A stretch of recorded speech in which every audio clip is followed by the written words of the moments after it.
Birraa maqaan isaa Ali Birraa waan ta'e irraan isa jalqaba. Ali tokkoffaa Ali Muhammad Musaa maqaan isaa. Ali Birraa kan jedhameef Ali adda addaatu jira ture naannoo sana. Sana keessaa Aliin Birraan baree ilillii dhufuuftee sirba waan jedhu sirbee sirba baay'ee jaallatama waan ta'eef Birraatti Ali warra biraa keessaa fuuf Ali Birraa jedhama. Ali Birraa kiif ana kan ol beeknu ana waggaa kana waggaa shan ol beeku. Ali Birraa kan dura arge garuu waggaa keessa Ali Birraa kan beeku kan beeku waggaa shan ta'e. Ali Birraa kan beeku waggaa shan ta'e maali gaafa Ali Birraa nu jalqaba Ali Birraa nu beeku. Achi gaafa ishanii argeen ulbarre gaafa waggaa torba jimmatti afeerettidee diraamaa guddaa gaggeeffamutu jira kan inni keessa qabatu kan keessatti sirbu akkaataaf yeroo dhaan kan anillee sirba keessaa dhugal silaata. Ajab Ali Birraa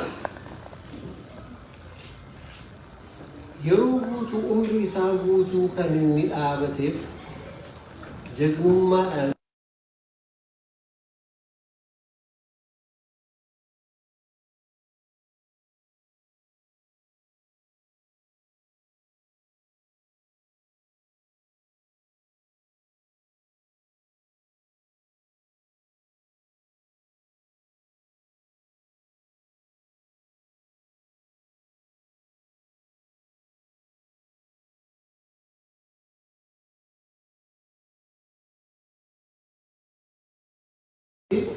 Mugaddum Ali Birraa alaabaa qaba ture.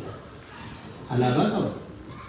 Alaabaa isaa kaafnee bakka isaa dhaabbachuudha malee wanti Ali Birraatii gaddanu hin jiru. Yoo wanti gaddanu jiraate otuu waan hojjetin yoo teenye qofa ofumaa gadduutu irra jira. Ali Birraa yeroo adda addaa kaasetti baasaa ture, weedduu eebbisaa ture. Namni illee mooraalii qabaatee kaasetti isaa bitatee Ali Birraa kana hedduu deeggaree hin jiru. Garuu irraa waraabbatee ittiin bu'aaraa baane nuti. Ali Birraa dhugaadha maali? Ali Birraa waliin hin jiraanne Oromummaaf jiraate ammallee yaadni isaa alaabaan isaa akka ol kaasu irratti hojjechuu qabna. Haadha maqaa isaa waamne waan biraa garbuun hawaasni keessaa jiru. Wanta isin jechuu barbaadu irratti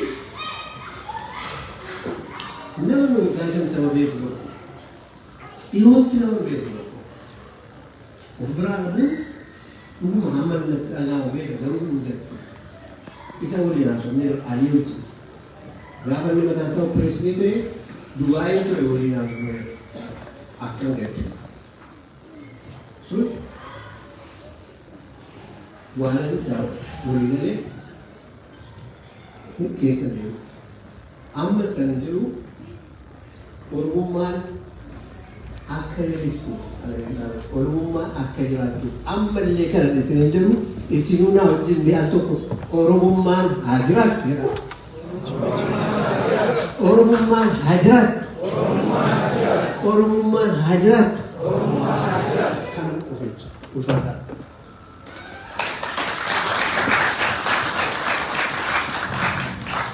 Ammas mee deebi'aati akka nuuf dhaafi obbo Abbaa Burgoo akkasumas Doktoora Kabajaa fi obbo Abbaa Burgoo galatooma alfaadhaa kabajaadhaan teessuma keessanitti nu deebi'a. Kanatti aansee community bakka bu'aan community Belgium isaanis gara fuulduraa ba'anii mee yaada isaan qaban gabaabumatti akka noo'isanii gaafannaa. Ammas bakka bu'oonni dubartoota yookaan haawwan koomunitii Belgium kennaa qabna jedhu kennaa addaa qabna jedhu haadha ofiidhaaf yeroo kennaa qabna boodarratti sagantaa kennaa san irratti isaanis akka kennaa san kennan achumatti akka itti nu qophaa'an gaafanna. Garuu immoo amma bakka bu'aa koomunitii Belgium gara fuulduraa akka nu dhufanii gaafadha. Maqaa keessa yoo dogoggoriin boonsaa natti fakkaate. Yoo dogoggori immoo as dhufsaniitu na sirreessitu. Kabajaadhaan gara teessumaatti as fuuldura kanatti naan dhiyaatan. Mee kabajaadhaan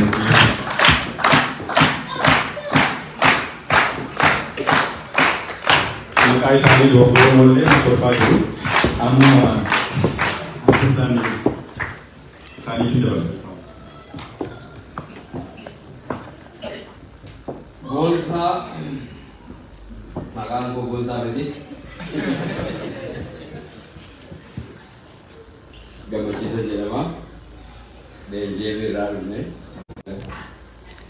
guyyaan irraa waa lama of keessatti qabattee asitti nu ooftee xayyaaraa jiru sana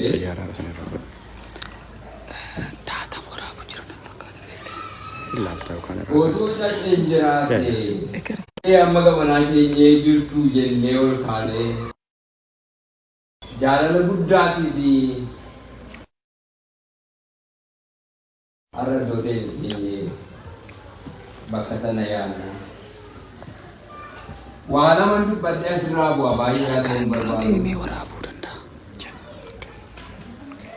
Fuulduraan deemaa.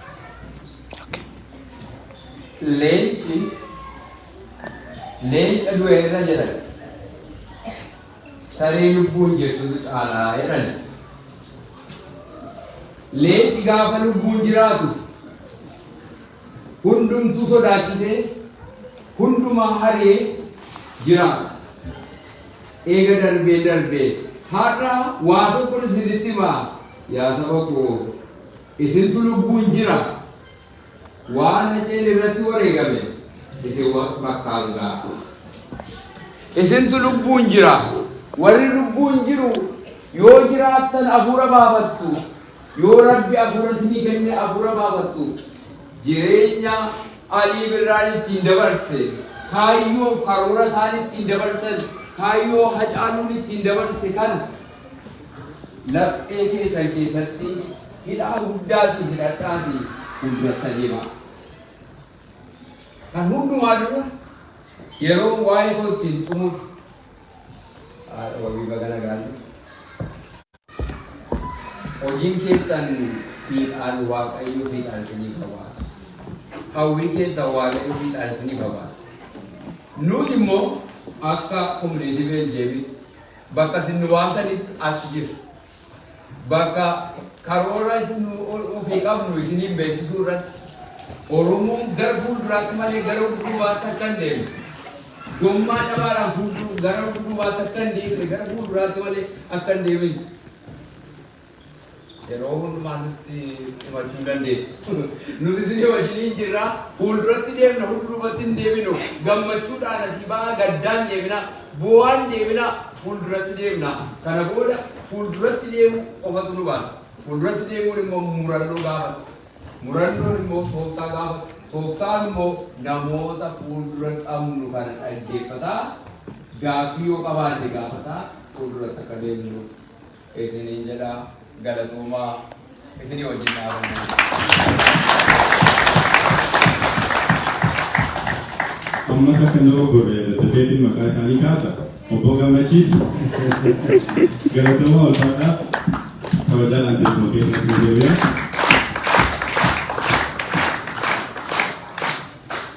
Kanatti aansee sagantaan itti aanu boqonnaadha. Boqonnaa haawwan keenya akkuma isin argitan dhangaa mi'aawaa adda addaa nuuf dhiyeessanii jiru. Bunnis jirantti fakkaata, shaayiis akkasuma boqonnaa fudhannee dachaana. Boqonnaa booda sagantaan filmiitis jira, kennaanis jira, sagantaan caalbaatis jira. Kana booda soomni addaa jiraachuu danda'a. Amma kabajaadhaan hunda keessanuu bunaa fi shaayii gaarii akkasuma boqonnaa muraasa daqiiqaa muraasa fudhannee walitti dachaana ulfaadhaa galatoomaa.